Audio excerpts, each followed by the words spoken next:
ಎಫೆಸ ಸಭೆಯನ್ನು ಕುರಿತು ನಾವು ನಮ್ಮ ಅಧ್ಯಯನವನ್ನು ಮುಂದುವರಿಸೋಣ. ನಿಮ್ಮಲ್ಲಿ ಒಂದು ಪ್ರಶ್ನೆ ಇರ್ಬೋದು, ಏಕೆ ಈ 7 ಸಭೆಗಳಿಗಿರುವ ಸಂದೇಶಗಳಲ್ಲಿ ಎಫೆಸ ಸಭೆಯನ್ನ ಕುರಿತು ಎಷ್ಟು ಒಂದು ಇನ್ಡೆಪ್ತ್ ಸ್ಟಡಿ ಅವಶ್ಯಕನ ಅಂತ ಒಂದು ವೇಳೆ ಆಲೋಚನೆ ಬರ್ಬೋದು.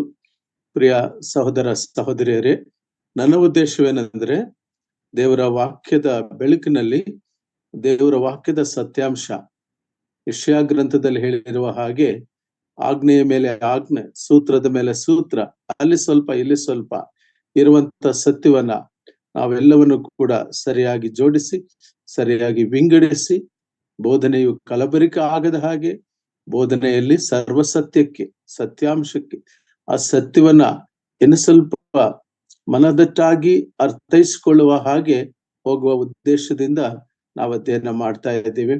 ಕಳೆದ ಕ್ಲಾಸ್ನಲ್ಲಿ ಕೂಡ, ಕಳೆದ ಒಂದು ಸಂದೇಶದಲ್ಲಿ ಕೂಡ ನಿಮ್ಮ ಜೊತೆಯಲ್ಲಿ ಹಂಚಿಕೊಳ್ತಾ ಪ್ರಕಟಣೆ ಗ್ರಂಥ 2ನೇ ಅಧ್ಯಾಯ 2ನೇ ವಚನದಲ್ಲಿ ಇರುವಂತ ಅಪೊಸ್ತಲರಲ್ಲದಿದ್ದರೂ ತಮ್ಮನ್ನು ಅಪೊಸ್ತಲರೆಂದು ಹೇಳಿಕೊಳ್ಳುವವರನ್ನು ಕುರಿತು ಮತ್ತು ಸುಳ್ಳುಗಾರರಾಗಿರುವವರನ್ನು ಕುರಿತು, ಸುಳ್ಳು ಬೋಧಕರನ್ನು ಕುರಿತು, ನಿರರ್ಥಕವಾದ ತತ್ವಜ್ಞಾನದ ಕುರಿತು ಅಪೊಸ್ತಲನಾದ ಪೌಲನು ಮೊದಲೇ ಹೇಳಿರುವ ಹಾಗೆ, ನಾನು ಹೋದ ಮೇಲೆ ತೋಳಗಳು ಬರುತ್ತವೆ, ಅಂದ್ರೆ ಅದು ಕುರಿವೇಷದಲ್ಲಿ ಬರುವಂತ ತೋಳಗಳು ಬರ್ತವೆ, ವಾಕ್ಯವನ್ನು ವಕ್ರೀಕರಿಸಿ, ವಾಕ್ಯವನ್ನು ವಕ್ರ ವ್ಯಾಖ್ಯಾನ ಮಾಡಿ, ವಾಕ್ಯವನ್ನು ಸರಿಯಾದ ರೀತಿಯಲ್ಲಿ ವಾಕ್ಯದ ಬೆಳಕಿನಲ್ಲಿ ಅರ್ಥೈಸಿಕೊಳ್ಳದೆ ಅದಕ್ಕೆ ಏನು ವಿಪರೀತವಾದಂತ ಅರ್ಥಗಳನ್ನು ಕೊಟ್ಟು ದಾರಿ ತಪ್ಪಿಸುವಂತ ಒಂದು ಬೋಧಕರ ಗುಂಪು ಹೊರಟುತ್ತಲೇ ಇರ್ತದೆ.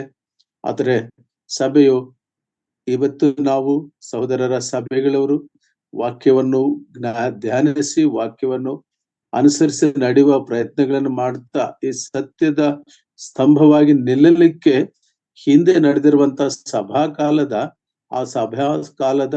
ಸಂಗತಿಗಳನ್ನ, ಸಭಾಕಾಲದ ಹೋರಾಟಗಳನ್ನ, ಸಭಾಕಾಲದ ಸತ್ಯ ಸಂಗತಿಗಳನ್ನ ನಿಮ್ಮ ಮುಂದೆ ಪ್ರಸ್ತಾಪ ಪಡಿಸ್ತಕ್ಕಂತ ಒಂದು ಕಿರು ಪ್ರಯತ್ನ. It's a humble effort to explore the hardships our saints have undergone. ಅಪೊಸ್ತಲರು ಹೇಗೆ ಆ ಒಂದು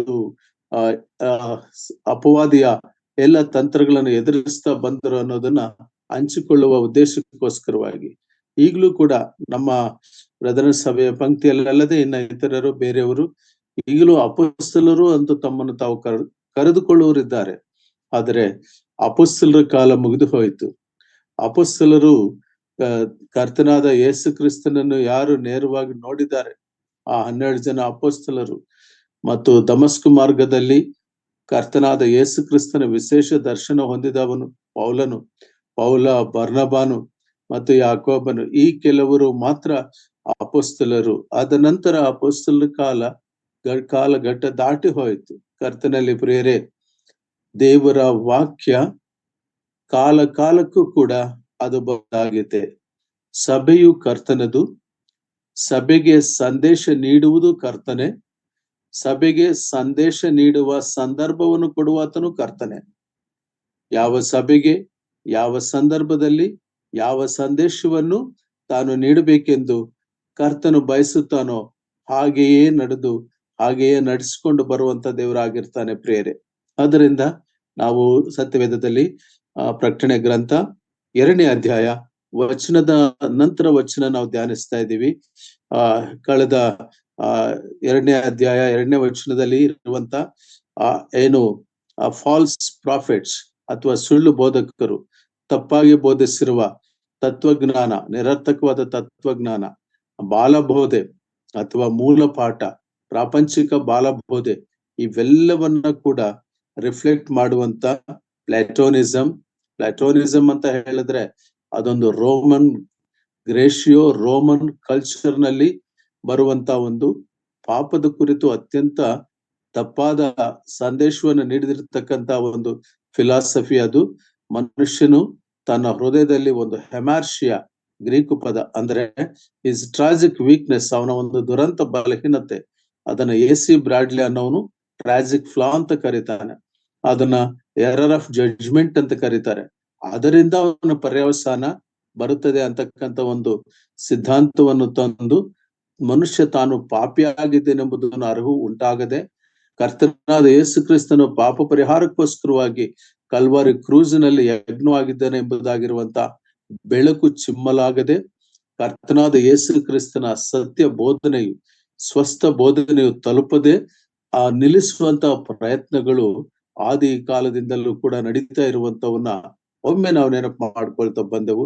ಸ್ಟಾಯಿಸಿಸಮ್ ಅನ್ನೋದು, ಎಪಿಕ್ಯೂರಿನಿಸಮ್ ಅನ್ನೋದು, ಇನ್ನೊಂದು ಎಕ್ಸಿಸ್ಟೆನ್ಷಿಯಲಿಸಮ್. Existence is essence. ಹೇಗಾದ್ರೂ ಮಾಡು, ನೀನು ಬದುಕಲು ಬಿಡಿ ಅಂತಕ್ಕಂಥ ಕೆಲವು ತತ್ವಗಳು ಬರ್ತಾ ಇರ್ತವೆ. ಅಂದ್ರೆ ನೀನು ಸರ್ವೈವಲ್ ಆಫ್ ದಿ ಫಿಟ್ಟೆಸ್ಟ್, ಹೇಗಾದ್ರೂ ಮಾಡಿ struggle for existence and survival of the fittest. ಇವೆಲ್ಲ ತತ್ವಜ್ಞಾನಗಳು ಒಬ್ಬ ವ್ಯಕ್ತಿಯಲ್ಲಿ ಕರ್ತನಾದ ಯೇಸು ಕ್ರಿಸ್ತನ ಬಗ್ಗೆ, ತನ್ನ ಮರಣದ ನಂತರ ಇರುವ ಜೀವನದ ಬಗ್ಗೆ, ನಿತ್ಯ ಜೀವದ ಬಗ್ಗೆ ಅರಿಕೆಯನ್ನುಂಟು ಮಾಡ್ಲಿಕ್ಕೆ ಆಗದೆ ಇರುವಂತ ಆ ರೀತಿಯ ಐಹಿಕ ವಿಚಾರಗಳಿವೆಲ್ಲ. ಈ ವಿಚಾರಗಳನ್ನ ಹೊರತುಪಡಿಸಿ ಇವುಗಳನ್ನ ಅಲ್ಲಗಳೆದು ಅಪೊಸ್ತಲನಾದ ಪೌಲನು ಸತ್ಯ ಬೋಧನೆಯನ್ನ ನೀಡುತ್ತಾ ಬಂದನು. ಪ್ರಿಯರೇ, ಭಕ್ತನಾದ ಯೋಹಾನನು ಮತ್ತು ಅಪೊಸ್ತಲನಾದ ಪೇತ್ರನು ಈ ವಿಷಯದಲ್ಲಿ ಆದಿ ಸಭೆಯನ್ನು ಬೆಳೆಯುವ ಹಾಗೆ ಮತ್ತು ಆ ಕರ್ತನಾದ ಯೇಸು ಕ್ರಿಸ್ತನು ಬೋಧಿಸಿರುವಂತ ಒಂದು ಸತ್ಯದಲ್ಲಿ ನಿಲ್ಲಲಿಕ್ಕೆ ಸಭೆಯನ್ನು ಕಟ್ಟುತ್ತಾ ಬಂದರು. ಎಫೆಸ್ ಸಭೆಯ ಮೆಚ್ಚುಗೆಗಳನ್ನೇ ನಾವು ಧ್ಯಾನ ಮಾಡ್ತಾ ಇದೀವಿ ಈಗಿನ ತನಕ. ಆ ಕರ್ತನಾದ ಯೇಸು ಕ್ರಿಸ್ತನು ಎಫೆಸ್ ಸಭೆಯನ್ನು ಅಷ್ಟಾಗಿ ಮೆಚ್ಚಿಕೊಳ್ತಾ ಇದ್ದಾನೆ. ಮತ್ತು ಇವತ್ತಿನ ಧ್ಯಾನಾಂಶಕ್ಕೆ ಹೋಗೋಣ. 3ನೇ ವಚನ, ಪ್ರಕಟಣೆ ಗ್ರಂಥ 2ನೇ ಅಧ್ಯಾಯ 3ನೇ ವಚನ ದಯಮಾಡಿ ಓದಿ. ನೀನು ತಾಳ್ಮೆಯುಳ್ಳವನಾಗಿ ನನ್ನ ಹೆಸರಿನ ನಿಮಿತ್ತ ಬಾಧೆಯನ್ನು ಸಹಿಸಿಕೊಂಡು ಬೇಸರಗೊಳ್ಳಲಿಲ್ಲ. ಇದನ್ನೆಲ್ಲ ಬಲ್ಲೆನು. ಆದರೆ ಮೊದಲು ನಿನ್ನ ಪ್ರೀತಿಯನ್ನು ನೀನು ಸಾಕು. ಇದನ್ನೆಲ್ಲ ಬಲ್ಲೆನು ಅಷ್ಟೇ. ಈ ವಚನಕ್ಕೆ ಮಾತ್ರ let us focus our concentration to rightly understand this verse. ಈ ವಚನ ಅರ್ಥ ಮಾಡ್ಕೊಳ್ಳೋದಕ್ಕೆ ನಮ್ಮ ಮನಸ್ಸನ್ನ, ನಮ್ಮ ದೃಷ್ಟಿಯನ್ನ ನಾವು ಕೇಂದ್ರೀಕರಿಸೋಣ. ಇಲ್ಲಿ ತಾಳ್ಮೆ ಇಲ್ಲವನಾಗಿದ್ದಿ. ತಾಳ್ಮೆ ಅನ್ನೋದು ಬಹಳ ಲೋಕದ ಜನರ ದೃಷ್ಟಿಯಿಂದ ನೋಡೋದಾದ್ರೆ ಪೇಷನ್ಸ್, ಟಾಲರೆನ್ಸ್, ಸಹಿಸ್ಕೊಳ್ಳೋದು, ತಟ್ಕೊಳ್ಳೋದು, ಇದೆಲ್ಲ ನೆಗೆಟಿವ್ ಕ್ವಾಲಿಟೀಸ್ ಅಂತ ಹೇಳ್ತಾರೆ. ಅಲ್ಲ, ದೇವರ ದೃಷ್ಟಿಯಲ್ಲಿ ಮತ್ತು ಕ್ರಿಸ್ತಿಯ ದೃಷ್ಟಿಕೋನದಿಂದ ನಾವು ನೋಡುವಾಗ ತಾಳ್ಮೆ ಅನ್ನೋದು ಬಹಳ ಅಮೂಲ್ಯವಾದ ಗುಣ. ಕರ್ತನಲ್ಲಿ ಪ್ರಿಯರೇ, ತಾಳ್ಕೊಳ್ಳಬೇಕು. ಎಫೆಸ್ ಸಭೆ ಅನೇಕ ಸವಾಲುಗಳನ್ನ ತಡ್ಕೊಳ್ತು. ತಾಳ್ಮೆ ಇಲ್ಲಂತ ಸಭೆ ಆಗಿತ್ತು. ಅನೇಕ ದುರ್ಘಟನೆಗಳು, ಕಷ್ಟಗಳು ನಡೆದಿರುವಂತ ಒಂದು ಸಭೆ ಆಗಿತ್ತು. ಅವುಗಳನ್ನೆಲ್ಲ ಕೂಡ ತಡ್ಕೊಂಡಿತ್ತು. ತುಂಬಾ ರೆಸ್ಪಾನ್ಸಿಬಲ್ ಚರ್ಚ್, ಬಾಧ್ಯತಾಯುತವಾಗಿ ನಡೆದುಕೊಂಡು ಬಂದಿರುವಂತ ಒಂದು ಸಭೆ. ಕರ್ತನಲ್ಲಿ ಪ್ರಿಯರೇ, ರೆಸ್ಪಾನ್ಸಿಬಿಲಿಟಿ ಅನ್ನೋ ಪದ ತುಂಬಾ ಭಾರವಾಗಿರೋದು. ಇವತ್ತು ರೆಸ್ಪಾನ್ಸಿಬಿಲಿಟಿ ಯಾರಾದರೂ ತಗೋಬೇಕಂದ್ರೆ ಕಷ್ಟ. ರೆಸ್ಪಾನ್ಸಿಬಿಲಿಟಿ ಅಂದ್ರೆ ಏನು? Ability to response others. ಯಾರಾದರೂ ಪ್ರಶ್ನಿಸಿದ್ರೆ ಆ ಪ್ರಶ್ನೆಗೆ ಪ್ರತಿಕ್ರಿಯೆ ಕೊಡೋ ಎಬಿಲಿಟಿ ಎಲ್ಲರಿಗೂ ಇರುವುದು ಕಷ್ಟ. ಅಂದ್ರೆ ಆ ರೀತಿಯ ಆ ಒಂದು ಗುಣ ಅದು. ನಾನು ಒಂದು ದೃಷ್ಟಾಂತವನ್ನು ಕೊಡ್ಲಿಕ್ಕೆ ಇಷ್ಟಪಡ್ತೇನೆ. ಕೆಲವಾರು ವರ್ಷಗಳ ಹಿಂದೆ ಕರ್ನಾಟಕ ರಾಜ್ಯದಲ್ಲಿ, ಅಂದ್ರೆ ಆಗ ನ್ಯೂಸ್ ಚಾನಲ್ ಒಂದೇ ಇತ್ತು, ಟಿವಿ ಬ್ಲಾಕ್ ಅಂಡ್ ವೈಟ್ ಮಾತ್ರ ಇತ್ತು. ದೂರದರ್ಶನದ ನ್ಯೂಸ್ ಕೇಳಿಸ್ಕೊಳ್ಳೋದಕ್ಕೆ 7ಗೋ 7:30ಗೋ ನಾವು 7:30ಗೆ ಆ ನ್ಯೂಸ್ ನೋಡೋದಕ್ಕೆ ಆತುರದಿಂದ ಮತ್ತು ಕಾತುರದಿಂದ ಎಲ್ಲರೂ ಕಾದ್ಕೊಂಡಿರೋರು. ನಾನು ಕೂಡ ಒಂದು ದಿನ ಆ ನ್ಯೂಸ್ ನೋಡುವಾಗ ಒಂದು ಘಟನೆ ಆಯ್ತು. ನನಗೆ ಚೆನ್ನಾಗಿ ಜ್ಞಾಪಕ ಇದೆ. ಆ ನ್ಯೂಸ್ ರೌಂಡ್ ಆಗಿ ತಿರುಗುತ್ತಾ ಆ ಮಿನಿಟ್ಸ್, ಆ ಸೆಕೆಂಡ್ಸ್ ಕೂಡ ತೋರಿಸುತ್ತೆ. ಅದಾದ ನಂತರ ಆ ನ್ಯೂಸ್ ಓದೋರು ಅವರ ಫೋಕಸ್ ಅವ್ರ ಕಡೆಗೆ ಇರುತ್ತೆ, ಮುಖ್ಯಾಂಶಗಳು ಅಂತ ಹೇಳ್ತಾರೆ. ಆದ್ರೆ ಆ ದಿನ ಒಂದು ದಿನ ಏನಾಯ್ತು, ಆ ರೌಂಡ್ ಆಗೆಲ್ಲ ತಿರುಗುತ್ತಾ ಕರೆಕ್ಟ್ ಟೈಮ್ ಬಂದಾಗ ಕ್ಯಾಮೆರಾ ಫೋಕಸ್ ಮಾಡಿದ್ರು. ಕ್ಯಾಮೆರಾ ಫೋಕಸ್ ಆದಾಗ ಅಲ್ಲಿನ ಸನ್ನಿವೇಶ ಹೇಗಿತ್ತಂದ್ರೆ, ನ್ಯೂಸ್ ರೀಡರ್ ಇರ್ಲಿಲ್ಲ, ಒಬ್ಬ ಮನುಷ್ಯ, ಒಬ್ಬ ವ್ಯಕ್ತಿ ಪ್ರಾಯಶಃ ಆ ತಲೆ ಕ್ಲೀನ್ ಮಾಡುವನಿರಬಹುದು, ತಲೆಗೆ ಟವಲ್ ಅನ್ನ ಸುತ್ತಕೊಂಡು ಒಂದು ಮಂಕರಿ ತಗೊಂಡು ಒಂದು ಏನು ಆ ಆ ಪೊರ್ಕೆ ತಗೊಂಡು ಎಲ್ಲ ಗುಡಿಸ್ತಾ ಇದ್ದಾನೆ. ಆಗ ಒಬ್ಬ ಆ ಕ್ಯಾಮ್ರಾಮ್ಯಾನ್ ಅಥವಾ ಆ ಗೈಡೆನ್ಸ್ ಕೊಡೋರು ಏನೋ ಮಾಡಿದ್ರು ಗೊತ್ತಿಲ್ಲ, ಆ ಫೋಕಸ್ ನ ಆ ಮನುಷ್ಯನಿಂದ ತಕ್ಷಣ ತೆಗೆದು ಒಂದು ಶೀರ್ಷಿಕೆ ಕಡೆಗೆ ಫೋಕಸ್ ಮಾಡಿದ್ರು. ಒಂದು ಟಾಪಿಕ್, ಒಂದು ಕ್ಯಾಪ್ಷನ್, ಒಂದು ಬರಹ. ಆ ಬರಹ ಹೇಗಿತ್ತಂದ್ರೆ ಅದು ಹೀಗಿತ್ತು: no man's responsibility is every man's mistake. I repeat, ನಾನು ಇನ್ನೊಂದ್ಸರಿ ಹೇಳ್ತೀನಿ. No man's mistake, no man's responsibility is every man's mistake. ಯಾರು ಕೂಡ ಉತ್ತರತ್ವ, ಜವಾಬ್ದಾರಿಕೆ ತಗೊಳ್ದ ಹೋದರೆ ಅದು ಎಲ್ಲರದು ತಪ್ಪಾಗುತ್ತದೆ. someone should take the responsibility. ಆಗ ಅದು ಬಹಳ ಅರ್ಥಗರ್ಭಿತವಾಗಿತ್ತು. ಯಾರೋ ರೆಸ್ಪಾನ್ಸಿಬಿಲಿಟಿ ತಗೊಂಡು ಸಿದ್ಧ ಮಾಡ್ಲಿಲ್ಲ, ಯಾರೋ ಫೋಕಸ್ ಮಾಡೋರು ತಾಳಲು ಇಲ್ಲ. ಏನು ಹೀಗಾಗದಾಗ ಹೀಗಾಗತ್ತೆ. ಆ ಟೈಮ್ ನಲ್ಲಿನೇ ಎರರ್ ಟಾಲರೆನ್ಸ್. ಆಗ ಕಾಳಗ ನಡೀಲಿಲ್ಲ, ಜಗಳ ನಡೀಲಿಲ್ಲ, ಕಲಹ ಆಗ್ಲಿಲ್ಲ, ಆದ್ರೆ ಒಂದು ಕ್ಯಾಪ್ಷನ್ ಕಡೆಗೆ ಫೋಕಸ್ ಮಾಡ್ದ. ದಟ್ ಈಸ್ ಕಾಲ್ಡ್ ತಾಳ್ಮೆ. That is called error tolerance. ತಾಳ್ಮೆ ಎಂಬುದಾಗಿ ಹೇಳುವಾಗ ನಡೆಯಬಾರದು ನಡೆದಾಗ, ತಪ್ಪಿ ಹೋದಾಗ, ಕೈ ಮೀರಿದಾಗ, ಕೈ ಜಾರಿದಾಗ, ಭಾವೋದ್ರೇಕಕ್ಕೆ ಒಳಗಾಗುವಾಗ, ಉಪದ್ರವ ಸಂಭವಿಸಿದಾಗ, ಟ್ರಿಬುಲೇಷನ್ ಆದಾಗ, ಆಗ ಮೌನವಾಗಿರೋದು, ಆಗ ಸಹಿಸಿಕೊಳ್ಳುವುದು, ಸಹನೆ ಇರುವಂತದ್ದು. ಕರ್ತನಲ್ಲಿ ಪ್ರಿಯರೇ, ತಾಳ್ಮೆಯ ಗುಣ.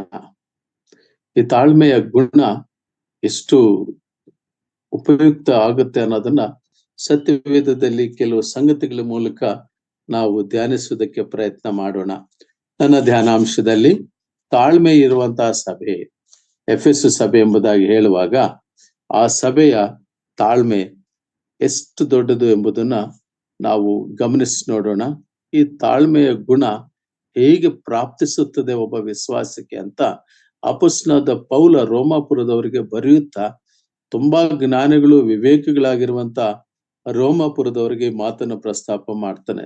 ದಯಮಾಡಿ ನೋಡಿ, ರೋಮಾಪುರದವರು ಬರೆದ ಪತ್ರಿಕೆ 5ನೇ ಅಧ್ಯಾಯ 3ರಿಂದ 5 ವಚನ.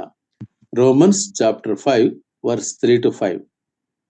ಇದು ಮಾತ್ರವಲ್ಲದೆ ನಮಗೆ ಉಂಟಾಗುವ ಉಪದ್ರವಗಳಲ್ಲಿಯೂ ಉಲ್ಲಾಸವಾಗಿದ್ದೇವೆ, ಯಾಕೆಂದರೆ ಉಪದ್ರವದಿಂದ ತಾಳ್ಮೆ ಹುಟ್ಟುತ್ತದೆ, ತಾಳ್ಮೆಯಿಂದ ಅನುಭವ ಸಿದ್ಧಿ ಹುಟ್ಟುತ್ತದೆ, ಅನುಭವದಿಂದ ನಿರೀಕ್ಷಣ ಹುಟ್ಟುತ್ತದೆಂದು ಬಲ್ಲೆವು. ಈ ನಿರೀಕ್ಷೆಯು ನಮ್ಮ ಆಶೆಯನ್ನು ಭಂಗಪಡಿಸುವುದಿಲ್ಲ, ನಮಗೆ ಕೊಟ್ಟಿರುವ ಪವಿತ್ರಾತ್ಮನ ಮೂಲಕವಾಗಿ ದೇವರ ಪ್ರತಿರಸವು ನಮ್ಮ ಹೃದಯಗಳಲ್ಲಿ ಧಾರಾಳವಾಗಿ ಸುರಿದಿದೆಯಲ್ಲ. ಸಾಕು ಸಿಸ್ಟರ್, ಥ್ಯಾಂಕ್ ಯು. ಅದು ಒಂದು ಸೈಕ್ಲಿಕ್ ಪ್ರೋಸೆಸ್ ನ ಪೌಲ ನಮಗೆ ವ್ಯಕ್ತವಾಗಿ ಹೇಳುವಂತದನ್ನ ನಾವು ನೋಡ್ತೀವಿ.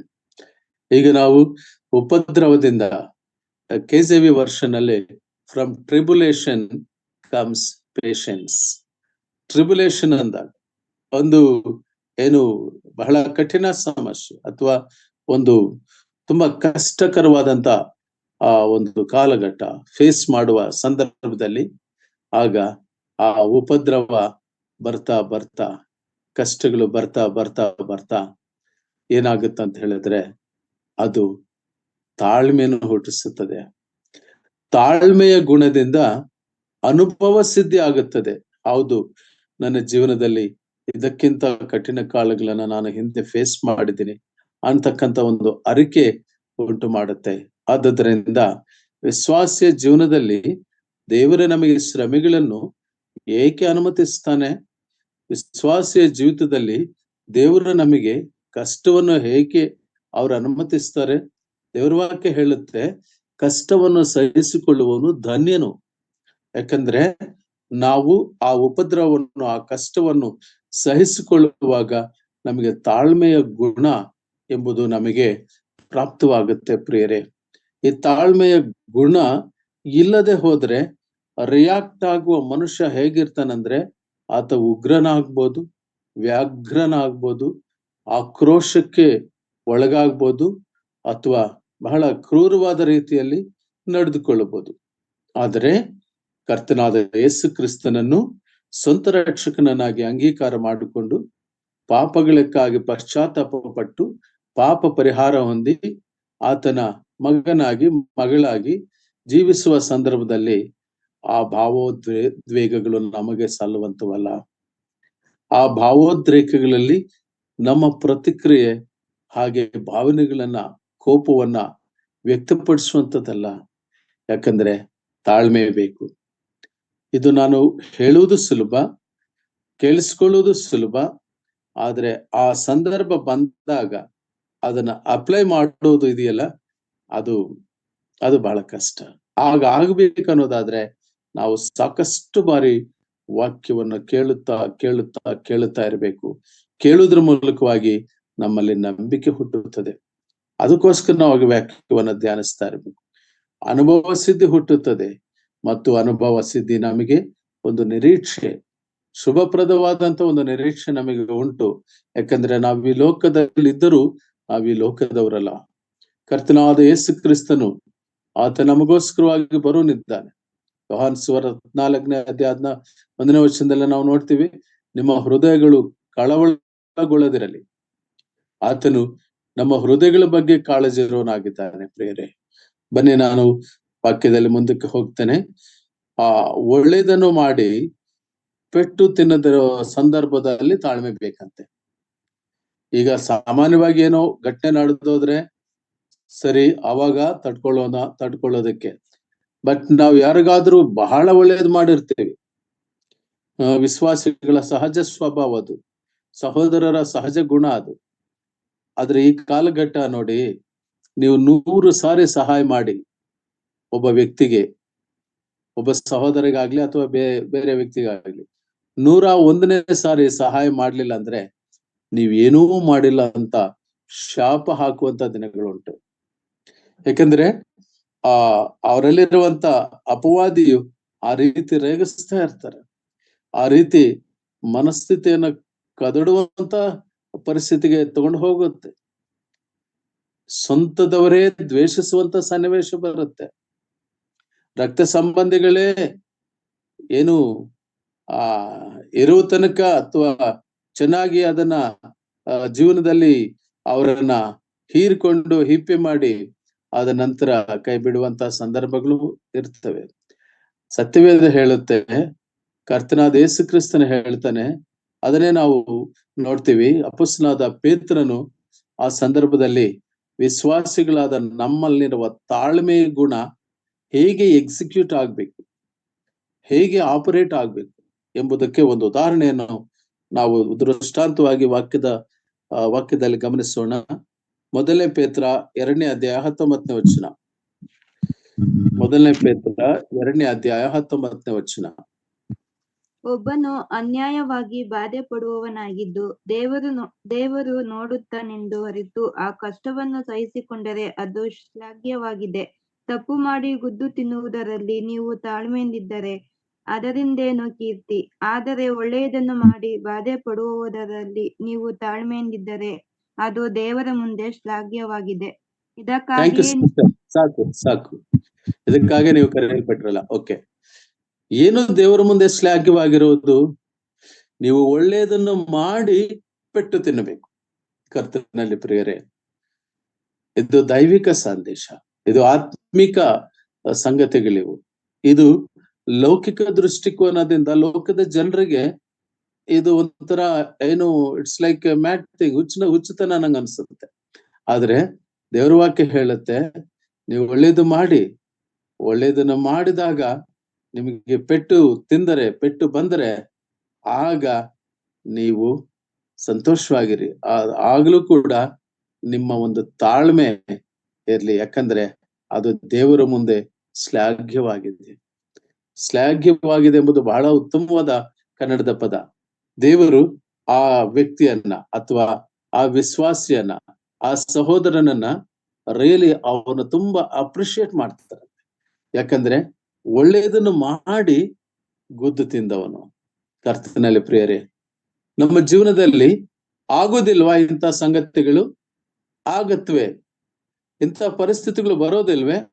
ಬರುತ್ತವೆ. ಏನೋ ಒಳ್ಳೇದಾಗ್ಲಿ ಅಂತ ನಾವು ಹೀಗ್ ಮಾಡಿದ್ರೆ, ಆದ್ರೆ ಅದು ನಮಗೆ ತಿರುಗುಬಾಣ ಆಯ್ತಲ್ಲ ಅಂತ ಆಲೋಚನೆ ಮಾಡುವ ಸಂದರ್ಭಗಳು, ಸನ್ನಿವೇಶಗಳು ಬರೋದಿಲ್ವಾ? ಬರ್ತವೆ. ಆದ್ರೆ ದೇವ್ರ ವಾಕ್ಯ ಹೇಳುತ್ತೆ, ಆ ಸಂದರ್ಭದಲ್ಲಿ ನಾವೇನ್ ಮಾಡ್ಬೇಕಂತೆ? ಓದು ಇನ್ನೊಂದ್ಸರಿ ವಾಕ್ಯನ ಸಿಸ್ಟರ್.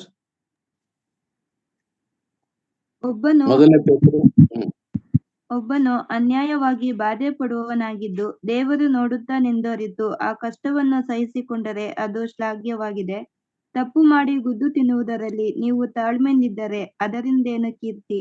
ಆದರೆ ಒಳ್ಳೆಯದನ್ನು ಬಾಧೆ ಪಡುವುದರಲ್ಲಿ ನೀವು ತಾಳ್ಮೆಯಿಂದಿದ್ದರೆ ಅದು ದೇವರ ಮುಂದೆ ಶ್ಲಾಘ್ಯವಾಗಿದೆ.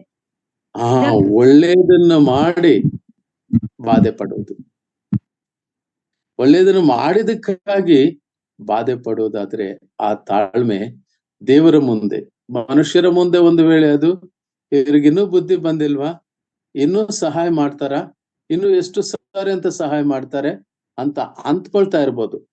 ಆದ್ರೆ ಜಾನ್ ಮಿಲ್ಟನ್ ಅಂತ ಒಬ್ಬ ಇಂಗ್ಲಿಷ್ ಪೋಯೆಟ್ ಹೇಳ್ತಾನೆ, ನಾವು ಹೀಗೆ when we give something both the giver and receiver are blessed ಅಂತ.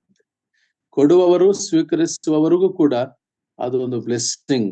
ಯಾಕೆಂಬುದಾಗಿ ಹೇಳುವಾಗ ನಾವು ಆ ತಾಳ್ಮೆಯ ಗುಣ, ತಪ್ಪಾಗಿದ್ರು ಮತ್ತು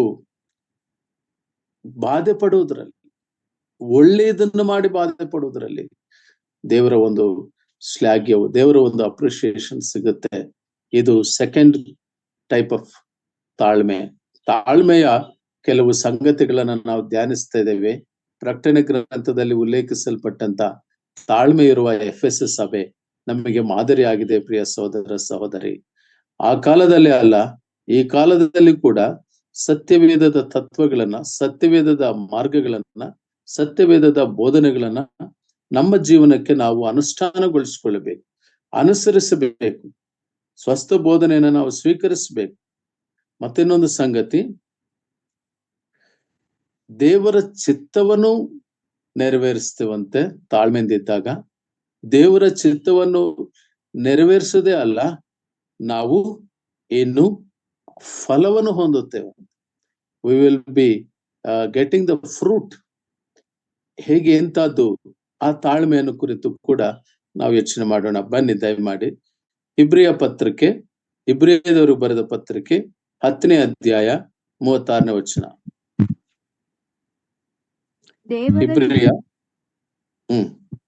ದೇವರ ಚಿತ್ತವನ್ನು, ಅಂಕಲ್ 36 ಅಲ್ವಾ ಅಂಕಲ್? ಹೌದು ಸಿಸ್ಟರ್. ದೇವರ ಚಿತ್ತವನ್ನು ನೆರವೇರಿಸಿ ವಾಗ್ದಾನದ ಫಲವನ್ನು ಹೊಂದಬೇಕಾದರೆ ನಿಮಗೆ ತಾಳ್ಮೆ ಬೇಕು. ಬರುವಾತನು ಇನ್ನು ಸ್ವಲ್ಪ ಕಾಲದಲ್ಲಿ ಬರುವನು, ತಡ ಮಾಡುವುದಿಲ್ಲ. ಆದರೆ ನನ್ನವನಾಗಿರುವ ನೀತಿವಂತನು ನಂಬಿಕೆಯಿಂದಲೇ ಬದುಕುವನು. ಅವನು ಸಾಕು ಸಾಕು ಸಾಕು. ನಾವು ಈ ವಚನದ ಪ್ರಾರಂಭದಲ್ಲಿರುವಂತ ಆ ಸಂಗತಿಯನ್ನ ನೋಟ್ ಮಾಡಿ. ಇನ್ನೊಮ್ಮೆ ಓದಿ ಸಿಸ್ಟರ್.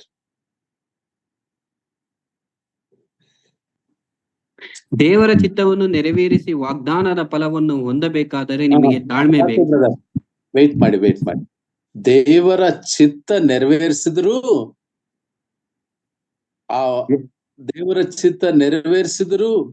ದೇವರ ಇಷ್ಟ ಪ್ರಕಾರ ನೆರವೇರಿಸಿದ್ರು, ಆ ವಾಗ್ದಾನ ಫಲ ಬರುವುದು ಇರುತ್ತದೆ. ಅದು ಬರೋವರೆಗೂ ಕೂಡ ನಾವು ತಾಳ್ಮೆಯಿಂದ ಇರಬೇಕು. We are upright, we are honest. ನಾವೆಲ್ಲ ಕ್ರಮವಾಗಿ ನಡೆದುಕೊಂಡ್ವಲ್ಲ ಅಂತ ಅಂದ್ಕೊಳ್ತಾ ಇದ್ರು ಕೂಡ, ಯಾಕೆ ದೇವರು ನನ್ನನ್ನ ಕರುಣಿಸ್ಲಿಲ್ಲವೇ, ದೇವರು ನನ್ನ ಮೇಲೆ ಕರುಣೆ ತೋರಿಸ್ಲಿಲ್ಲವೇ ಎಂಬುದಾಗಿರ್ತಕ್ಕಂಥ ಭಾವನೆಗಳು ಬರ್ಬೋದು. ಆಗ ತಾಳ್ಮೆಯಿಂದ ಇರಬೇಕು. ಹಬಕ್ಕೂಕನು ದೇವರನ್ನ ಇದೇ ರೀತಿ ಪ್ರಶ್ನೆ ಮಾಡ್ತಾನೆ. ಹಬಕ್ಕೂಕನು ಈಸ್ ಎ ಪ್ರೀ ಎಕ್ಸೋಲಿಕ್ ಪ್ರಾಫಿಟ್, ಸೆರೆ ಹೋಗೋದಕ್ಕಿಂತ ಮುಂಚೆ ಇದ್ದಂತ ಪ್ರವಾದಿ. ನನ್ನವನಾದ ನೀತಿವಂತನು ನಂಬಿಕೆಯಿಂದಲೇ ಬದುಕುವನೆಂಬುದಾಗಿರುವಂತ ಮಾತನ್ನ ದೇವರಿಂದ ಪಡೆದವನಾಗಿ ಹಬಕ್ಕೂಕನು ಆತನ ಗ್ರಂಥದಲ್ಲಿ ಈ ಮಾತನ್ನ ಹೇಳ್ತಾನೆ. ಹೊಸ ಒಡಂಬಡಿಕೆಯ ಆ ತತ್ವವನ್ನ, ಹೊಸ ಒಡಂಬಡಿಕೆಯ ಕಾನ್ಸೆಪ್ಟ್ ಅನ್ನ ಹಳೆ ಒಡಂಬಡಿಕೆಯಲ್ಲಿ ಕೆಲವರು ಪ್ರವಾದಿಗಳು ಹೇಳುವಂತವ್ರು ಇರ್ತಾರೆ. ಆತನ ಹೇಳುವುದೇನ ಅಲ್ಲಿ ತಾಳ್ಮೆಯ ಗುಣ. ಅದು ಎಂತ ಒಂದು ತಾಳ್ಮೆ! ಅಂಜೂರವು ಚಿಗುರದಿದ್ದರು, ಮಂದೆಯಲ್ಲಿ ಕೊಟ್ಟಿಗೆಯಲ್ಲಿ ಕುರಿಗಳಿಲ್ಲದಿದ್ದರು, ದ್ರಾಕ್ಷಾಲತೆ ಚಿಗುರದಿದ್ದರು, ಮತ್ತು ಧಾನ್ಯವು ಇಲ್ಲದಿದ್ದರು, ಇವೇನೂ ಇಲ್ಲ, ಇಲ್ಲ ಇಲ್ಲ ಇಲ್ಲ ಇಲ್ಲಗಳ ನಡುವೆ ಉಲ್ಲಾಸವು. ಇದು ಎಂತಹ ತಾಳ್ಮೆ ಪ್ರಿಯರೇ! ವಿಶ್ವಾಸ ಜೀವನದಲ್ಲಿ ತಾಳ್ಮೆಯ ಪ್ರಾಮುಖ್ಯತೆಯನ್ನು ನಾವು ಧ್ಯಾನಿಸ್ತಾ ಇದ್ದೇವೆ. ಯಾಕಂದ್ರೆ ಈ ತಾಳ್ಮೆಯ ಗುಣ ಇತ್ತೀಚಿನ ದಿನಗಳಲ್ಲಿ ಬಹುತೇಕ ಡಿಸಪಿಯರ್ ಆಗ್ತಾ ಇದೆ. ವಿ ಡು ನಾಟ್ ಫೈಂಡ್, ಏನು ಯೂತ್ ಅಂತ ಇಲ್ಲ, ಯಂಗ್ಸ್ಟರ್ಸ್ ಅಂತಲ್ಲ, ಓಲ್ಡ್ ಪೀಪಲ್ ಅಂತಲ್ಲ, ಎಲ್ಲರೂ ಕೂಡ ಏನೋ ಒಂದು ರೀತಿ ಎಕ್ಸೈಟ್ಮೆಂಟ್ ನಲ್ಲಿ ಭಾವೋದ್ರೇಕಿಗಳಾಗಿ ಭಾವೋವೇಶಕ್ಕೆ ಒಳಗಾಗುವಂಥದ್ದು ನಾವು ಸಭೆಗಳಲ್ಲಿ ಕಾಣ್ತಾ ಇದ್ದೀವಿ, ಸಭೆಯ ಹೊರಗಡೆನೂ ಕಾಣ್ತಾ ಇದ್ದೀವಿ. ಆದ್ರೆ ಎಫೆಸಸ್ ಸಭೆಯಲ್ಲಿ ಆ ರೀತಿ ಇರ್ಲಿಲ್ಲ. ಅದು ತಾಳ್ಮೆಯಿಂದ ಬಾಧೆಯನ್ನು ಸಹಿಸಿಕೊಂಡಿರುವ ಸಭೆ ಅಂತ ಕರ್ತನಾದ ಯೇಸು ಕ್ರಿಸ್ತನು ಅಪ್ರಿಶಿಯೇಷನ್ ಮಾಡ್ತಾ ಇದ್ದಾರೆ. ಎಷ್ಟು ಅದ್ಭುತವಾದಂತ ಮೆಚ್ಚುಗೆ! ಈ ಮೆಚ್ಚುಗೆಗಳ ಲಿಸ್ಟ್ ಅಲ್ಲಿ ನನ್ನ ದೃಷ್ಟಿಯ ನಾನು ಯೋಚನೆ ಮಾಡ್ತಾ, ನಾನು ಮೆಡಿಟೇಷನ್ ಮಾಡುವಾಗ ಈ ಹಂತ ಪ್ರಯಾಸ ಪಟ್ಟಿರ್ಬೋದು, ಸ್ವಾರ್ಥ ವಿಷಯಕ್ಕಾಗಿ ಪ್ರಯಾಸ, ಪ್ರಾರ್ಥನೆ ವಿಷಯದಲ್ಲಿ ಪ್ರಯಾಸ, ಆ ಒಂದು ಎಫೆಸಸ್ ಸಭೆ ಮತ್ತು ಅಪೊಸ್ತಲನ ಸರಿಯಾಗಿ ಗುರುತಿಸುವುದು ಒಳ್ಳೇದು, ಮತ್ತು ಆ ಒಳ್ಳೆಯ ಸ್ವಸ್ಥ ಬೋಧನೆಯನ್ನು ಎನ್ಕರೇಜ್ ಮಾಡುವಂಥದ್ದು ಸರಿ, ಆದ್ರೆ ಪ್ರಯಾಸ ಪಟ್ಟಿರೋ ಸರಿ. ಆದ್ರೆ ಈ ತಾಳ್ಮೆ ಗುಣನ ಹೊಂದಿಕೊಂಡಿರುವಂತಹ ಸಭೆ ಇದೆಯಲ್ಲ, ಕರ್ತನಲ್ಲಿ ಪ್ರಿಯರೇ, ಇದು ಬಹಳ ಮುಖ್ಯ. ಸೇವೆಯಲ್ಲಿ ವೃದ್ಧಿ ಆಗಬೇಕಾದ್ರೆ, ಸಭೆಯಲ್ಲಿ, ಸೇವೆಯಲ್ಲಿ, ಸೇವಕರಲ್ಲಿ, ಸೇವಾ ಜೀವಿತದಲ್ಲಿ ವೃದ್ಧಿ ಆಗಬೇಕಾದ್ರೆ ಇದು ಬಹಳ ಮುಖ್ಯ. ಅದಕ್ಕೋಸ್ಕರವಾಗಿ ಅಪೊಸ್ತಲನಾದ ಪೌಲನು ಈ ಮಾತನ್ನ ಹೇಳ್ತಾ ತಿಮೋತಿಗೆ ಒಂದು ಮಾತನ್ನ ಹೇಳ್ತಾನೆ. ದಯಮಾಡಿ ನೋಡಿ ಅದನ್ನ 2 ತಿಮೋತಿ 2ನೇ ಅಧ್ಯಾಯ 24ನೇ ವಚನ. ಸಹನೆಯಿಂದ ಇರಬೇಕೆಂಬುದಾಗಿ ಕಿವಿ ಮಾತು ಹೇಳ್ತಾನೆ. ದಯಮಾಡಿ ಓದಿ. ಕರ್ತನ ದಾಸನು ಜಗಳವಾಡದೆ ಎಲ್ಲರ ವಿಷಯದಲ್ಲಿ ಸಾಧುವು, ಬೋಧಿಸುವುದರಲ್ಲಿ ಪ್ರವೀಣನು, ಕೇಡನ್ನು ಸಹಿಸಿಕೊಳ್ಳುವನು. ಕೇಡನ್ನ ಸಹಿಸಿಕೊಳ್ಳುವವನು ಬಹಳ ಮುಖ್ಯವಾದ ಪಾಯಿಂಟ್. ಕೇಡನ್ನ ಸಹಿಸಿಕೊಳ್ಳೋದು ಕಷ್ಟ, ಆದರೆ ಆ ಸಹಿಸಿಕೊಳ್ಳುವಂತದ್ರಿಂದ ಏನಾಗತ್ತೆ ಮುಂದಕ್ಕೆ? ಓದಿ ಬ್ರದರ್ ಪ್ಲೀಸ್. ಎದುರಿಸುವವರನ್ನು ನಿಧಾನದಿಂದ ತಿದ್ದುವನು ಆಗಿರಬೇಕು. ಒಂದು ವೇಳೆ ದೇವರು ಆ ಎದುರಿಸುವವರ ಮನಸ್ಸನ್ನು ತನ್ನ ಕಡೆಗೆ ತಿರುಗಿಸಿ ಸತ್ಯದ ಜ್ಞಾನವನ್ನು ಅವರಿಗೆ ಕೊಟ್ಟಾನು. ಮುಂದೆ ಓದಿ ಬ್ರದರ್. ಸೈತಾನನ ಉರ್ಲಿಗೆ ಬಿದ್ದವರಾದ ಇವರು ಒಂದು ವೇಳೆ ತಪ್ಪಿಸಿಕೊಂಡು ದೇವರ ಚಿತ್ತವನ್ನು ಅನುಸರಿಸುವುದಕ್ಕೆ ಸ್ವಸ್ಥಚಿತ್ತರಾದರು. Just because of one quality of tolerance, ಒಂದು ತಾಳ್ಮೆಯ ಗುಣ. ಆಗ ಆಕ್ರೋಶ ಬರ್ಬೋದು, ಕಲಹ ಮಾಡ್ದಂಗೆ ಹೇಳ್ಬೋದು, ಅಥವಾ ಬೈಬೋದು, ಅಥವಾ ತಿರಸ್ಕರಿಸುವಂತ ರೀತಿಯಲ್ಲಿ ಹೇಳ್ಬೋದು, ಅಂತ ಕಾರಣಗಳು ಇರ್ಬೋದು. ಒಬ್ಬನ ಮೇಲೆ ತಪ್ಪು ಹೊರಿಸೋದಕ್ಕೆ ಇದ್ದರೂ ಕೂಡ ಅವ್ರನ್ನ ಪ್ರೀತಿಯಿಂದ ತಿದ್ದುವುದಾದ್ರೆ ಸೈತಾನಿನ ಉರ್ಲಿನಿಂದ ಆ ಸಹೋದರ ದೇವರ ಕಡೆಗೆ ತಿರುಗಿಕೊಳ್ತಾನೆ. ಆತನು ಸೈತಾನನ ಉರ್ಲಿಗೆ ಸಿಲುಕಿಕೊಳ್ಳದೆ ಇರಬೇಕಾದ್ರೆ, ತಿಮೋತಿನೇ, ನಿನಗೆ ತಾಳ್ಮೆ ಬೇಕು. ನಿನ್ನ ಬೋಧನೆಯಲ್ಲಿ, ನಿನ್ನ ನಂಬಿಕೆಯಲ್ಲಿ, ನಿನ್ನ ಜೀವನದಲ್ಲಿ ನೀನು ತಾಳ್ಮೆಯಿಂದ, ಕೇವಲ ಬೋಧನೆಯಿಂದ ಮಾತ್ರವಲ್ಲ, ತಾಳ್ಮೆಯಿಂದ ಬೋಧಿಸುತ್ತಾ, ಎರರ್ ಟಾಲರೆನ್ಸ್ ಆ ಕಾಲದಲ್ಲೇ, ಈಗಿನ ಪದ ಆ ಕಾಲದಲ್ಲೇ ಇತ್ತು. ಆ ಮಾತನ್ನ ಹೇಳುವಾಗ ಕರ್ತನಲ್ಲಿ ಪ್ರಿಯರೇ, ಸಭೆಯ ಕಟ್ಟಲ್ಪಟ್ಟಂತ ಒಂದು ಕ್ರಮ ಅದಾಗಿತ್ತು. ನಾವು ಕರ್ತನ ಕೃಪೆಯಿಂದ ಸೆರೆಮನೆಯಲ್ಲಿ ಸೆರೆಮನೆಗಳಲ್ಲಿ ಸೇವೆ ಮಾಡ್ಲಿಕ್ಕೆ ಹೋಗುವಾಗ, ಒಂದು ಸೆರೆಮನೆಯಲ್ಲಿ ಆ ಸೆರೆಮನೆ ವಾಸಿಗಳಿಗೆ ಸುವಾರ್ತೆ ಹೇಳಲಿಕ್ಕಾಗಿ ನಾವು ಹೋಗ್ತಿದ್ದೆವು. ಅಲ್ಲಿ ಆ ಸೆರೆಮನೆಯಲ್ಲಿ ಒಂದು ಕಡೆ ಒಂದು ಬರಹ ಹೀಗಿತ್ತು: ಪಾಪವನ್ನು ದ್ವೇಷಿಸಿ ಪಾಪಿಯನ್ನು ಪ್ರೀತಿಸುವಂತ. ಕರ್ತನಾದ ಯೇಸು ಕ್ರಿಸ್ತನಿಗೆ ಮಾತ್ರ ಅದು ಸಾಧ್ಯ. ಒಬ್ಬ ಪಾಪಿಯಲ್ಲಿರುವ ಪಾಪವನ್ನು ದ್ವೇಷಿಸಿ ಆ ಪಾಪಿಯನ್ನ ಪ್ರೀತಿಸುತ್ತಾ ಅವನನ್ನ ಪ್ರೀತಿಯಿಂದ ತಿದ್ದುವುದು ಒಂದು ದೈವಿಕ ಗುಣ. ಅದಕ್ಕೆ ತಾಳ್ಮೆ ಬೇಕು. ಕರ್ತನಲ್ಲಿ ಪ್ರಿಯರೇ, ಇವತ್ತಿನ ದಿನ ಎಫೆಸಸ್ ಸಭೆಗಿರುವ ತಾಳ್ಮೆಯನ್ನು ಕುರಿತು ನಾವು ವಾಕ್ಯದ ಆಧಾರದಲ್ಲಿಯೇ ವಾಕ್ಯದ ಬೆಳಕಿನಲ್ಲಿ ನಾವು ಕೆಲವು ಸಂಗತಿಗಳನ್ನ ಧ್ಯಾನಿಸ್ತಾ ಇದ್ದೇವೆ. ಪ್ರಾಯಶಃ ನನ್ನ ಸಮಯ ಹತ್ತಿರವಾಗ್ತಾ ಇದೆ ಅಂತ ನಾನು ಎನಿಸ್ತೇನೆ. ಇನ್ನೊಂದು 2 ರೆಫರೆನ್ಸಸ್ ನಾವು ತಾಳ್ಮೆಯನ್ನು ಕುರಿತು ಅರ್ಥ ಮಾಡಿಕೊಳ್ಳಿಕ್ಕೆ ಪ್ರಯತ್ನ ಮಾಡೋ ಹಾಗೆ ದಯಮಾಡಿ ನೋಡ್ರಿ. ಯೋಬನ ಗ್ರಂಥ 1ನೇ ಅಧ್ಯಾಯ 21-22 ವಚನಗಳು. ಅದಕ್ಕಿಂತ ಮುಂಚೆ 1 ನಿಮಿಷ ದಯಮಾಡಿ ಯಾಕೋಬ ಪತ್ರಿಕೆ 5ನೇ ಅಧ್ಯಾಯ 10ನೇ ವಚನ ಓದಿ. ಯಾಕೋಬ 5:10. ಬಾಧೆಯನ್ನು ತಾಳ್ಮೆಯಿಂದ ಸಹಿಸಿಕೊಳ್ಳುವ ವಿಷಯದಲ್ಲಿ ಕರ್ತನ ಹೆಸರಿನಿಂದ ಮಾತಾಡಿದ ಪ್ರವಾದಿಗಳನ್ನೇ ಮಾದರಿ ಮಾಡಿಕೊಳ್ಳಿರಿ. ಇನ್ನೊಂದ್ಸರಿ ಓದಿ ಸಿಸ್ಟರ್. ಬಾಧೆಯನ್ನು ತಾಳ್ಮೆಯಿಂದ ಸಹಿಸಿಕೊಳ್ಳುವ ವಿಷಯದಲ್ಲಿ ಕರ್ತನ ಹೆಸರಿನಿಂದ ಮಾತಾಡಿದ ಪ್ರವಾದಿಗಳನ್ನೇ ಮಾದರಿ ಮಾಡಿಕೊಳ್ಳಿರಿ. ಕರ್ತನ ಹೆಸರಿನಿಂದ ಕೆಲವರು ಪ್ರವಾದಿಗಳು ಮಾತಾಡಿದರು. ಬಾಧೆಯನ್ನು ಸಹಿಸಿಕೊಳ್ಳುವುದು ಅವರ ಒಂದು ಪ್ರಕಾರ ಅಲ್ಲ, ಕರ್ತನ ಹೆಸರಿನಲ್ಲಿ. What a beautiful line. ಪರಿಶುದ್ಧಾತ್ಮ ದೇವರು ಆ ಮಾತನ್ನ ಎಷ್ಟು ಸ್ಪಷ್ಟವಾಗಿ ಹೇಳಿಸಿದ್ದಾರೆ. ಇನ್ನು ಮುಂದೆ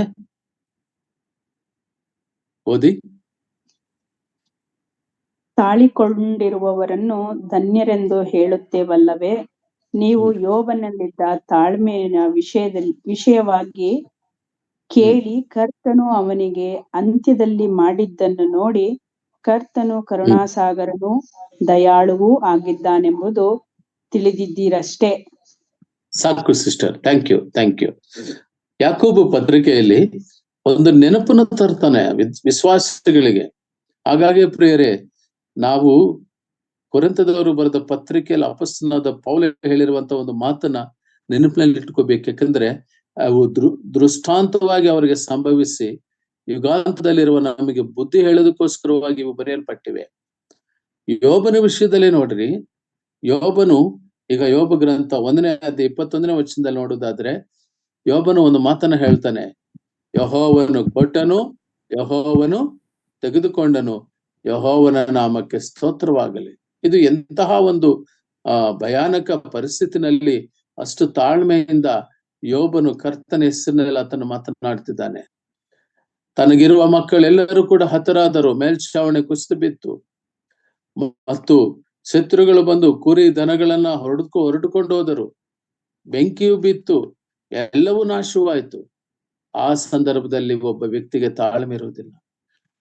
ತನ್ನ ಮಕ್ಕಳು ಎಲ್ಲರೂ ತೀರಿಕೊಂಡ್ರು, ಒಬ್ಬರು ಬದುಕಿಲ್ಲ. ಆದ್ರೆ ಒಬ್ಬ ಕೆಲಸಗಾರ ಬದುಕಿದ್ದಾನೆ. ಅವನು ಪದೇ ಪದೇ ಬಂದು, ಅಯ್ಯ ನಾನೀಗ ನೋಡಿದೆ ಇಂಥವ್ರು ಹೀಗಾದ್ರು.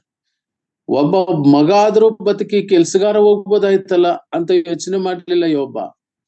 ಆ ಯೋಬನಿಗೆ ಆ ಕೆಲಸಗಾರನು ಬಂದು ಹೇಳುತ್ತಿರುವಾಗಲೆಲ್ಲ ಕೂಡ ಆತನ ಹೃದಯದಲ್ಲಿ ಬರುವಂತ ಒಂದು ತಾಳ್ಮೆಯ ಗುಣ ಎಷ್ಟು ಉನ್ನತ ಮಟ್ಟದಂದ್ರೆ, ಆಗ ಆತ ದೇವರನ್ನು ಜ್ಞಾಪ ಮಾಡ್ಕೊಳ್ತಾ ಒಂದು ಮಾತನ್ನ ಹೇಳ್ತಾನೆ. ಯೆಹೋವನು ಕೊಟ್ಟನು, ಯೆಹೋವನು ತೆಗೆದುಕೊಂಡನು. ನಾವೇನಾದರೂ ಕಳೆದುಕೊಂಡಾಗ, ನಮ್ಮದು ಹೊರಟು ಹೋದಾಗ ಆ ದೈವಿಕ ಭಾವನೆಯಲ್ಲಿ, ಆ ತಾಳ್ಮೆಯಲ್ಲಿ ಹೇಳುವಂತಹದ್ದು, ಯೆಹೋವನಿಗೆ ಸ್ತೋತ್ರ ಮಾಡಿದನು, ಯೆಹೋವನಿಗೆ ಸ್ತೋತ್ರ ಮಾಡಿದನು. ಮತ್ತು ಅದೇ ಯೋಬ ಗ್ರಂಥದಲ್ಲಿ ನಾವು ನೋಡುವಾಗ ತನ್ನ ಪತ್ನಿಗೆ ಬುದ್ಧಿ ಹೇಳಿದನು.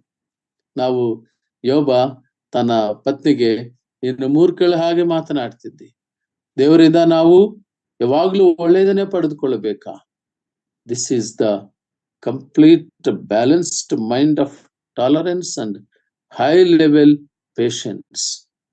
ಇದು ಆ ಹಳೆ ಒಡಂಬಡಿಕೆಯ ಭಕ್ತರಲ್ಲಿ ಇರುವಂತಹ ಒಂದು ಕಮಿಟ್ಮೆಂಟ್, ಒಂದು ದೈವಿಕ ಗುಣ, ಆ ಒಂದು ಕ್ವಾಲಿಟಿ ಕರ್ತನಲ್ಲಿ ಪ್ರಿಯರೇ.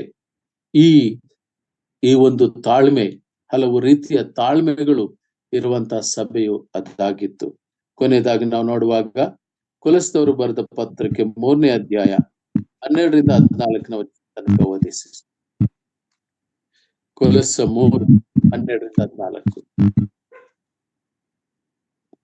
ಹೀಗಿರಲಾಗಿ ನೀವು ದೇವರಿಂದ ಆರಿಸಿಕೊಂಡವರು, ಪ್ರತಿಷ್ಠಿತರು, ಪ್ರಿಯರು ಆಗಿರುವುದರಿಂದ ಕನಿಕರ, ದಯೆ, ದೀನ ಭಾವ, ಸಾತ್ವಿಕತ್ವ, ದೀರ್ಘಶಾಂತಿ ಎಂಬ ಸದ್ಗುಣಗಳನ್ನು ಧರಿಸಿಕೊಳ್ಳಿರಿ. ಮತ್ತೊಬ್ಬನ ಮೇಲೆ ತಪ್ಪು ಹೊರಿಸುವುದಕ್ಕೆ ಕಾರಣವಿದ್ದರೂ ತಪ್ಪು ಹೊರಿಸದೆ ಒಬ್ಬರಿಗೊಬ್ಬರು ಸಹಿರಿಸಿಕೊಂಡು ಕ್ಷಮಿಸಿರಿ. ಕರ್ತನು ನಿಮ್ಮನ್ನು ಸೈರಿಸಿಕೊಂಡು, ಸೈರಣೆ ಅಂದ್ರೂ ಕೂಡ ಸಹನೆ, ತಾಳ್ಮೆ. ಆ ಸೈರಣೆಯು ತಪ್ಪು ಮಾಡಿದ್ದನು, ಆದರೆ ಆಗ ತಪ್ಪು ಹೊರಿಸೋದಕ್ಕೆ ಕಾರಣವಿದ್ದರೂ ಕೂಡ ಸೈರಿಸಿಕೊಳ್ಳ್ರಿ. ನಿನ್ನ ಸಹೋದರನನ್ನ 70 ಸಾರಿ ಕ್ಷಮಿಸಿಕೊಂಡಿರಿ. ಕರ್ತನಲ್ಲಿ ಪ್ರಿಯರೇ, ಇವು ಬಹಳ ಉದಾತ್ತವಾದಂತ ವಿಶ್ವಾಸ ಜೀವನದಲ್ಲಿ ನಾವು ಅಳವಡಿಸಿಕೊಳ್ಳಬೇಕಾಗಿರುವಂತ ತಾಳ್ಮೆಯ ಗುಣ. ಈ ಕಾರಣಕ್ಕಾಗಿಯೇ ನಾವು ಕರೆಯಲ್ಪಟ್ಟೆವು. ಕರ್ತನಲ್ಲಿ ಪ್ರಿಯರೇ, 5 ರೀತಿಯ ಸಂಗತಿಗಳನ್ನ ನಾವು ಧ್ಯಾನಿಸಿದೆವು. ಮೊದಲನೇದಾಗಿ ರೋಮಾಪುರ ಪತ್ರಿಕೆಯಲ್ಲಿ ನಮಗೆ ಆ ಉಪದ್ರವದಿಂದ ತಾಳ್ಮೆ ಹುಟ್ಟುತ್ತದೆ ಎಂಬುದು ತಿಳ್ಕೊಂಡೆವು. ಪೇತ್ರನ ಪತ್ರಿಕೆಯಲ್ಲಿ ಒಳ್ಳೆಯದನ್ನು ಮಾಡಿ ನಾವು ಪೆಟ್ಟು ತಿನ್ನೋದ್ರೆ ಏನು ಪ್ರಯೋಜನ, ಮತ್ತು ನಾವು ತಾಳ್ಮೆಯಿಂದ ಇದ್ದರೆ ಆ ಬಾಧೆಯನ್ನು ಅನುಭವಿಸಿದರೆ ಅದು ದೇವರ ಮುಂದೆ ಶ್ಲಾಘ್ಯವಾಗಿರುವ ತಾಳ್ಮೆ. ಹೆಬ್ರಿಯದವರಿಗೆ ಬರೆದ ಪತ್ರಿಕೆ 10:36 ನಾವು ನೋಡಿದಾಗ ತಾಳ್ಮೆಯಿಂದ ದೇವರ ಚಿತ್ತವನ್ನು ನೆರವೇರಿಸಿದ್ರು ವಾಗ್ದಾನ ಫಲದಕ್ಕೋಸ್ಕರವಾಗಿ ತಾಳ್ಮೆಯಿಂದ ಇರಬೇಕು. ಮತ್ತು ಯೋಬನಲ್ಲಿರುವಂತಹ ಒಂದು ತಾಳ್ಮೆ, ಈ ರೀತಿಯಾಗಿ ನಮ್ಮ ಜೀವನದಲ್ಲಿ ತಾಳ್ಮೆಯ ಪ್ರಾಮುಖ್ಯತೆಯನ್ನು ನಾವು ತಿಳಿದುಕೊಳ್ಳುವ ಹಾಗೆ ಎಫೆಸ ಸಭೆ ಈ ರೀತಿಯಾಗಿರುವಂತ ಗುಣಲಕ್ಷಣಗಳನ್ನ ಹೊಂದಿರುವಂತದ್ದು ಎಂಬುದನ್ನ ಪುನಃ ನೆನಪು ಮಾಡಿಕೊಂಡು ದೇವರಿಗೆ ಸ್ತೋತ್ರ ಸಲ್ಲಿಸೋಣ. ಕರ್ತನು ತಾನೇ ಈ ವಾಕ್ಯವನ್ನು ಆಶೀರ್ವಾದ ಮಾಡ್ಲಿ. ಸಮಯ ಕೊಟ್ಟಂತ ಹಿರಿಯರಿಗೂ ಸಭೆಯ ಎಲ್ಲ ಸಹೋದರ ಸಹೋದರಿಯರಿಗೂ ಕರ್ತನಾದ ಯೇಸು ಕ್ರಿಸ್ತನ ಹೆಸರಿನಲ್ಲಿ ನಾನು ವಂದನೆ ಸಲ್ಲಿಸೋನಾಗಿದ್ದೇನೆ. Thank you very much.